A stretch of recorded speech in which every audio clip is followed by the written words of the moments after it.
नमस्कार, मी यामिनी मामुणकर. झी 24 तासच्या आणि USVच्या पुढाकाराने हॉल्ट हार्ट या विशेष कार्यक्रमामध्ये आपल्या सर्वांचं स्वागत. दिवसेंदिवस हृदयरोगाच्या रुग्णांमध्ये वाढ होताना दिसतीये. अचानक कधीही कुणालाही हार्ट अटॅक, हार्ट फेल यांसारख्या मोठ्या समस्या उद्भवू लागल्यात. पण हृदयाच्या या समस्या का निर्माण होत आहेत, त्यामागील कारणं कोणती, लक्षणं कोणती, निदान कसं करता येईल आणि सर्वात महत्त्वाचं त्यावरील उपचार पद्धती कोणत्या, आणि याबाबत प्रत्येकाला माहिती असणं अत्यंत महत्त्वाचं आहे. आणि म्हणूनच हॉल्ट हार्ट या कार्यक्रमामध्ये आपण हृदयरोग तज्ज्ञ डॉक्टर अनुपम शाह, डॉक्टर प्रमोद पवार आणि डॉक्टर विवेक अंभोरे यांच्याकडून मार्गदर्शन घेणार आहोत. डॉक्टर आपल्या कार्यक्रमामध्ये आलेले आहे. डॉक्टर, आपलं मनापासून स्वागत आहे. नमस्कार. प्रेक्षकांनो, डॉक्टरांची अगदी थोडक्यात ओळख करून देते. डॉक्टर अनुपम शाह हे MD medicine, DNB cardiology, interventional cardiologist असून सोलापूर येथील doctor Anupam Shah heart clinic येथे ते कार्यरत आहेत. तसेच डॉक्टर प्रमोद पवार हे DM कार्डिओलॉजिस्ट असून pulse cardiac and vascular clinic Solapur आणि ACS हॉस्पिटल येथे ते कार्यरत आहेत. आणि डॉक्टर विवेक अंभोरे हे MBBS MD इन मेडिसिन आणि DNB कार्डिओलॉजिस्ट कन्सल्टंट इंटरव्हेन्शनल कार्डिओलॉजिस्ट आहेत. तसंच त्यांनी नागपूर येथील Indira Gandhi government medical college येथे ते सिनियर रेसिडेंट असून तिथे देखील त्यांनी प्रॅक्टिस केलेली आहे.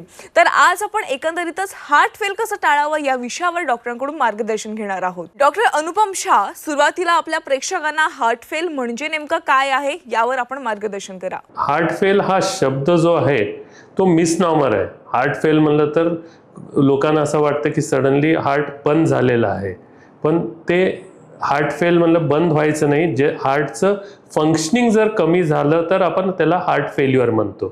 त्याच्यात दोन टाईप ऑफ हार्ट फेल्युअर असतात. एक जिथं हार्टची कुवत कमी होती, जसं की जर हृदयात लेफ्ट वेंट्रिकलमध्ये 100 ml ब्लड आलं तर 60 ते 70 ml ब्लड बाहेर शरीरात जात आहे. 30 ते 40 ml ब्लड लेफ्ट वेंट्रिकलमध्ये राहते. जर त्याची कॅपॅसिटी पंपिंगची कमी झाली तर आपण त्याला सिस्टॉलिक हार्ट फेल्युअर म्हणतो. ते हार्ट कुवत कमी झाल्यावर हार्टचं फंक्शनिंग कमी झालं, ह्याला फेल्युअर म्हणतो आपण. दुसरं, एक वयाप्रमाणे हार्ट आपलं स्टिफ होतं, त्याचं हार्टचे प्रेशर्स वाढलेले असतात. ते स्टिफ झाल्यामुळं हृदयाचं प्रेशर्स आतले वाढलेले असल्यामुळं पेशंटला दम लागणं, श्वास घ्यायला त्रास होणं, चालताना दम लागणं, हे पण ह्याला आपण डायस्टॉलिक हार्ट फेल्युअर म्हणतो. हे जे वेगवेगळे कारण असतात ते नेक्स्ट ह्याच्यात आपण समजून घेऊया. डॉक्टर प्रमोद, हार्ट फेल म्हणजे काय असतं हे डॉक्टर अनुपम यांनी सांगितलंय, पण हार्ट फेल होण्याची नेमकी कारणं काय आहेत, हार्ट फेल का होतं आणि हार्ट फेल मधील तथ्य कोणती आहेत? तर हृदय फेल होणं यामागची मुख्य जी कारणं आहेत त्यात 70% लोकांना उच्च रक्तदाब किंवा हाय बीपीचा आजार जो म्हणतो हा प्रकर्षाने जाणवतो. त्यामुळं हृदयविकारात हार्ट फेल होण्यामागं हाय बीपीचा आजार सर्वात महत्वाचा असून हाय बीपीमुळे हृदयाची लवचिकता कमी ज्यावेळी होते त्यावेळी दम लागण्याची आणि हार्ट फेल होण्याची सुरुवात होते. तर दुसरं मुख्य कारण म्हणजे हृदयाच्या रक्तवाहिन्यांचे ब्लॉकेज किंवा हार्ट अटॅक. तर 50% लोकांना हार्ट फेलमध्ये ब्लॉकेजेसचा किंवा अटॅकचा त्रास असतो. त्यामुळं ज्या हृदयाच्या हिश्श्याला रक्तपुरवठा कमी होतो तो भाग कमी काम करत असल्यामुळं पंपिंगचं काम कमी होतं आणि हार्ट फेल व्हायला सुरुवात होते. अशाच 30 ते 40% लोकांमध्ये शुगर किंवा मधुमेह आणि किडनीचे आजार हे देखील कारणं आपल्याला आढळून येतात. आणि बाकी काही लोकांमध्ये व्हॉल्व्ह्युलर हार्ट डिसीज म्हणजे हृदयांच्या झडपांचे आजार आणि कार्डिओमायोपॅथी म्हणजे हृदयाच्या मांसपेशीचं पंपिंग कमी होणं, त्याची बरीचशी कारणं असतात. जन्मजात काहींना अल्कोहोलमुळे हार्टचं पंपिंग कमी होणं, काहींना टॉक्सिनमुळे होतं, काहींना प्रेग्नन्सी नंतर हार्टचं पंपिंग कमी व्हायला सुरुवात होतात. अशी विविध कारणं हार्ट फेल होण्याची आहेत. नक्कीच.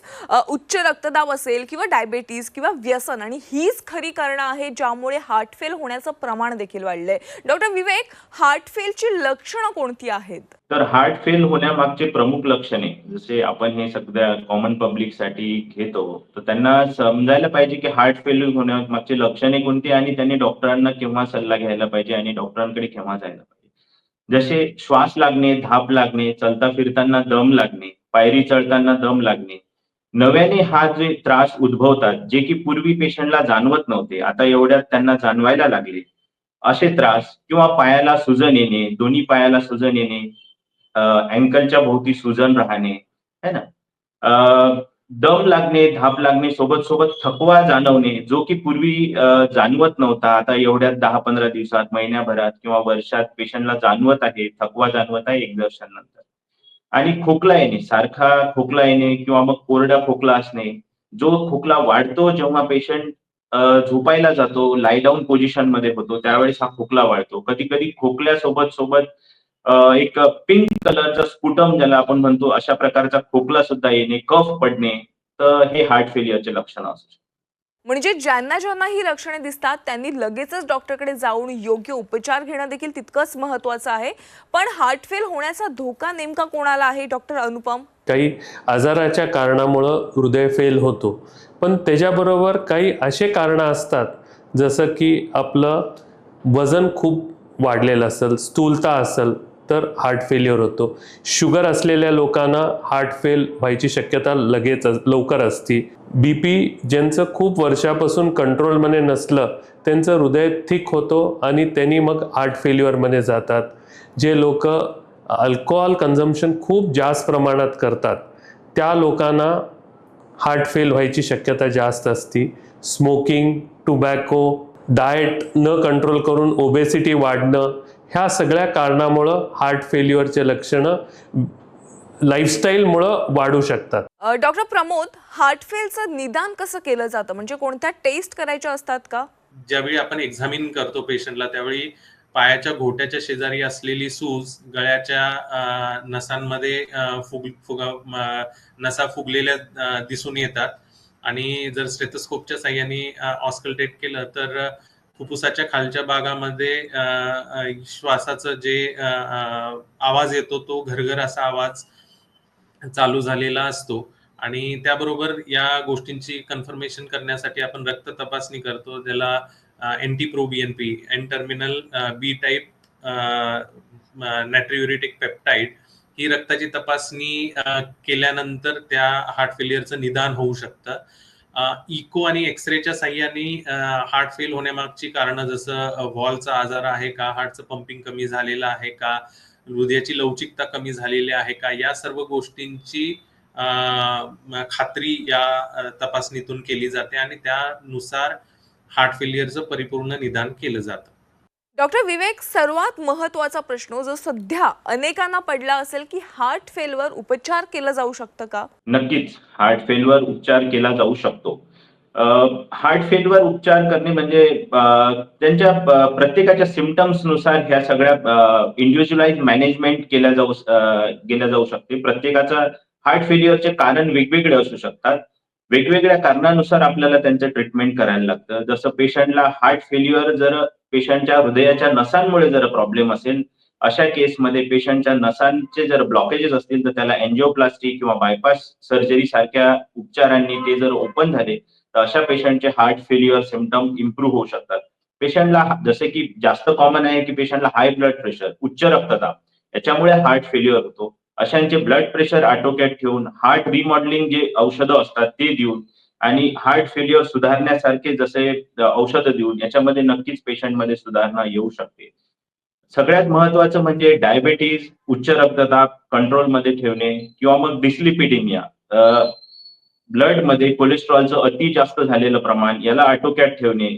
एक गाईडलाईन असते त्याच्यानुसार त्याचं प्रमाण मेंटेन ठेवणे, ज्याच्यासाठी बरेच मेडिसिन्स आता खूप चांगले मेडिसिन्स आले ते पण देऊ शकतो. लाईफस्टाईल चेंजेस जसे एक्सरसाइज, जरी लॅक ऑफ एक्सरसाइज असेल तर एक्सरसाइज करणे आणि मेडिकेशन, ऍडरन्स टू द मेडिकेशन म्हणजे जे डॉक्टरांनी औषधं दिले ते व्यवस्थित नित्य नियमाने घेणे आजकाल पाहण्यात येते की डॉक्टरांनी ऍडवाइस केलेले औषधच व्यवस्थित पेशंट लोक घेत नाही आणि नंतर मग रिकरंटली त्यांची कंप्लेंट एकच असते की डॉक्टर हा सिम्पटमच कमी होत नाही. नंतर आम्ही विचारतो त्यांना तर सारखं जाणवते की हे मेडिसिन रेग्युलर व्यवस्थित घेत नाहीये. दुसरे इलाज म्हणजे जसे पेसमेकर असते, CRT-डी, CRT-P सारखे डिव्हाइसेस असतात जे हार्ट फेल्युअर वाल्या पेशंटसाठी जीवनदायिनी ठरू शकतात. आणि काही सर्जरीज असतात हार्टसाठी, पण ते डॉक्टरांच्या सल्ल्यानुसार नंतरचे ऑप्शन्स असतात. नक्कीच हार्ट फेल्युअरसाठी ट्रीटमेंट केला जाऊ शकतो. नक्कीच डॉक्टर, खरं तर कोणताही आजार बळावतो त्याचं मूळ कारण असतं ते म्हणजे जीवनशैलीतील बदल. मग ते आहार पद्धतीपासून ते अपुरी झोप असे अनेक बदल आहेत. तर हार्ट फेलवर नियंत्रण आणण्यासाठी त्याचं योग्य व्यवस्थापन करण्यासाठी जीवनशैलीतील कोणते बदल सर्वात महत्त्वाचे आहेत?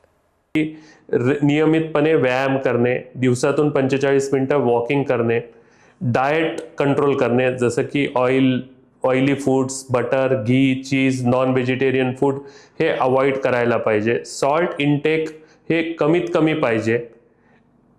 तिसरं, आपले जे हॅबिट्स असतात जसं की तंबाखू, सिगारेट, पान आणि त्याच्याबरोबर अल्कोहोल इंटेक जर जास्त असेल तर त्या प्रमाणाने हृदयाचं आजार लवकर सिव्हिअरिटी प्रमाणे येतो. हे सगळ्या गोष्टी अवॉइड करायला पाहिजे. थोडक्यात सांगायचं म्हणलं तर लाईफस्टाईल मॅनेजमेंट, त्याच्यात including stress reduction, yoga, meditation ह्याच्याने बरंचसं फरक पडतं. प्लस एक्सरसाइज, डाएट आणि फूड इंटेक कमी करणे, हे सगळ्या गोष्टी हृदयविकाराचं पोस्टपोन करायला आपल्याला हेल्प करते. डॉक्टर प्रमोद, आपण अनेकदा असं ऐकतो की आहारात मिठाचं प्रमाण वाढलं की हृदयाचे आजार होण्याची जास्त भीती असते. तो हृदयविकारात मीठ म्हणजेच सोडियम हानिकारक का आहे? हो, नक्कीच. तर हृदयविकारामध्ये मीठ म्हणजे सोडियम क्लोराईड यापैकी सोडियम हा कॉम्पोनंट हानिकारक आहे. तर सोडियमची लेवल शरीरामधली ज्यावेळी वाढते त्यावेळी हा सोडियम आपल्या रक्तवाहिन्यांच्या भिंतीमध्ये जमा होतो आणि त्यामुळे रक्तवाहिन्यांची लवचिकता कमी होऊन रक्तवाहिन्यांचा कठोरपणा वाढतो. त्यामुळे तेवढाच रक्तपुरवठा त्या रक्तवाहिन्यांतून जात असताना एक्स्ट्रा प्रेशरची निर्मिती या रक्तवाहिन्यांमध्ये येते आणि जेणेकरून हृदयावरचा ताण वाढतो. दुसरी गोष्ट, ज्यावेळी शरीरामध्ये सोडियम जमा होतं त्यावेळी ते त्याच्यासोबत पाणी खेचून आणतं आणि शरीरामध्ये पाण्याचं प्रमाण वाढतं आणि त्याचमुळं अंगावर येणारी सूज आणि लागणारा दम, म्हणजे ज्याला आम्ही कंजेशन म्हणतो, थोडक्यात सांगायचं तर ट्रॅफिक जाम, ही ट्रॅफिक जाम फुफ्फुसामध्ये झाली तर दम लागतो, बाकीच्या शरीराच्या अवयवांमध्ये असेल तर सूज येते. तर हे दोन्ही हार्ट फेल्युअरचे सिम्पटम्स सोडियम लेवलमुळे वाढतात आणि त्याचमुळं हार्ट फेलच्या पेशंटना सोडियमची लेवल 2 ग्रामपेक्षा दिवसा कमी ठेवणं आणि पाण्याचं प्रमाण 2 लिटरपेक्षा कमी करणं हे ऍडवाइस केलं जातं. म्हणजे खरंच आहारात मिठाचं प्रमाण देखील कमी केलं पाहिजे. डॉक्टर विवेक, ज्यांना हार्ट फेल झालेला आहे असे रुग्ण उपचारानंतर बरे होऊ शकतात का? बरा होऊ जाऊ शकतो का पेक्षा तो कसा क्युअर्ड प्रॉपरली, पूर्ण cure it is not possible. It is not possible means पूर्ण क्युअर पॉसिबल नाही, पण त्याला वेल मॅनेज करू शकतो आपण. जसे की हार्ट फेल्युअरचा पेशंट लवकरात लवकर डायग्नोज होणं. आमच्याकडे सहसा पेरिफेरल पार्टला जिथे मी वर्क करतो, पेशंट हार्ट फेल्युअरच्या at the late stage manage होतात. पण late stage management is very difficult. आणि लवकरात लवकर जर निदान होत असेल तर हार्ट फेल्युअरसाठी लागणारी आताची खूप चांगले औषधं आहेत. त्याच्यामुळे पेशंटचे रिस्क फॅक्टर जे आपण ते मॉडिफाय करू शकतो. लाईफस्टाईल मॉडिफिकेशनसाठी पेशंटला आपण जे चेंजेस करायचे सांगतात ते आपण सांगू शकतो. नक्कीच हार्ट फेल्युअरला चांगल्या प्रकारे ट्रीट केला जाऊ शकतो. एकंदरीत वेळेवर उपचार घेणं आणि जीवनशैलीतील योग्य बदल केले तर रुग्ण पूर्ववत होण्याचे बरेच चान्स आहेत. डॉक्टर अनुपम, हार्ट फेलवर उपचार न केल्यास कोणत्या गुंतागुंत उद्भवू शकतात? हार्ट फेल्युअरवर उपचार जर नाही केलं टाइमली, जसं की ब्लड प्रेशरवर आपण जर उपचार नाही केलं तर हृदय ठीक होतं. जाड हृदय झालं की हार्ट अटॅक आल्यावर त्या लोकांना जास्त कॉम्प्लिकेशन्स होतात. हार्ट फेल्युअर टाइमावर ट्रीटमेंट नाही केलं तर हृदयाचे ठोके ॲबनॉर्मल होऊ शकतात. ठोके ॲबनॉर्मल होऊन सडन डेथ व्हायची शक्यता असते आणि काही लोकांना हृदयाचे एट्रियल फिब्रिलेशन म्हणून जर ठोके वाढले तर त्या लोकांना पॅरालिसिस व्हायची शक्यता असते, कारण हृदयामध्ये रक्ताचे गाठी फॉर्म होऊन ते मेंदूला वगैरे जाऊ शकतात. तिसरी गोष्ट किडनीवर प्रॉब्लेम होऊ शकतंय, किडनीचं क्रिएटिनिन लेवल वाढू शकतंय, किडनी फेल्युअर होऊ शकतंय आणि मुख्यतः सगळ्यात महत्त्वाची गोष्ट आपलं क्वालिटी ऑफ लाईफ हे सिग्निफिकंटली डिटोरिएट होत जातं. म्हणून हार्ट फेल्युअर प्रिव्हेन्शन, सगळे रिस्क फॅक्टर्स प्रिव्हेंट करणं हे गरजेचं आहे.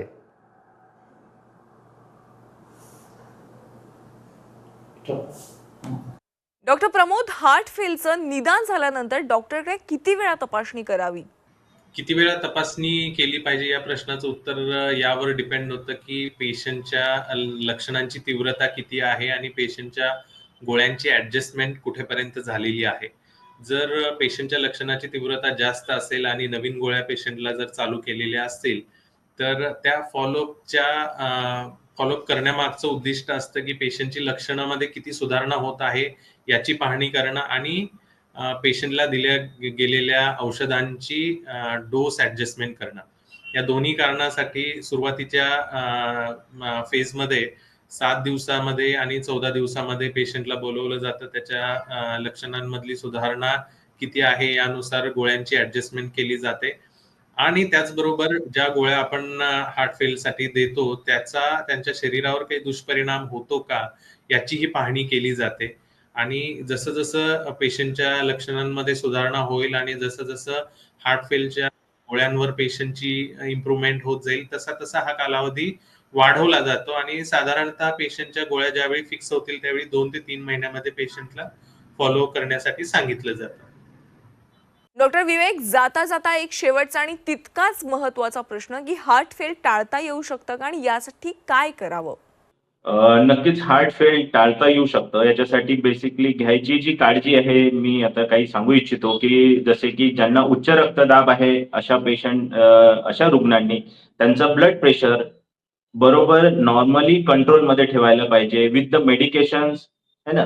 आणि दुसरा म्हणजे ज्यांना डिस्लिपिडिमिया आहे, कोलेस्ट्रॉल ज्यांचं जास्त आहे किंवा फॅमिली हिस्ट्री ज्यांना आहे की आई वडिलांपैकी नातेवाईकांपैकी ज्यांना डिस्लिपिडिमिया आहे, कोलेस्ट्रॉलचं प्रमाण जास्त आहे, त्यांनी त्यांचं कोलेस्ट्रॉलचं प्रमाण डॉक्टरांच्या सल्ल्याने आटोक्यात ठेवणे आणि मेंटेन द हेल्दी लाईफस्टाईल. म्हणजे की सहसा आपण एक्झरसाइज, लॅक ऑफ एक्झरसाइज फार बघल्या जाते सध्याच्या दैनंदिन धावपळीच्या जीवनामध्ये. त्याच्यामुळे ऍटलिस्ट दिवसातून एक 40 minutes brisk walking is enough for healthy heart, मी असं सांगू इच्छितो. आणि वेट रिडक्शन, जे ओव्हरवेट आहेत त्यांनी वेट रिडक्शन कडे जास्त लक्ष द्यायला पाहिजे की नॉर्मल रेंजमध्ये जर वेट असेल तर हार्ट फेल्युअरचा धोका सुद्धा टाळला जाऊ शकते. आणि व्यसनाधीनतेकडे न जाता हेल्दी लाईफस्टाईल कडे बघणं हे जास्त महत्वाचं आहे. जसे टोबॅको खाणे किंवा मग स्मोकिंग करणे, excessive alcohol is bad for your heart, असं मी सांगू इच्छितो. नक्कीच डॉक्टर अनुपम, डॉक्टर प्रमोद आणि डॉक्टर विवेक आज झी 24 तासच्या प्रेक्षकांना हार्ट फेल कसं टाळता येईल, त्याची लक्षणं, निदान, उपचार पद्धती आणि सर्वात महत्त्वाचं म्हणजे जीवनशैलीतील बदल यावर आपण योग्य मार्गदर्शन केलं त्याबद्दल आपले मनापासून आभार आहे. नमस्कार. झी 24 तासच्या आणि USVच्या विशेष कार्यक्रमामध्ये वेळ झाली आज इथेच थांबण्याची. त्याच्या घडामोडींसाठी तुम्ही पाहत राहा झी 24 तास.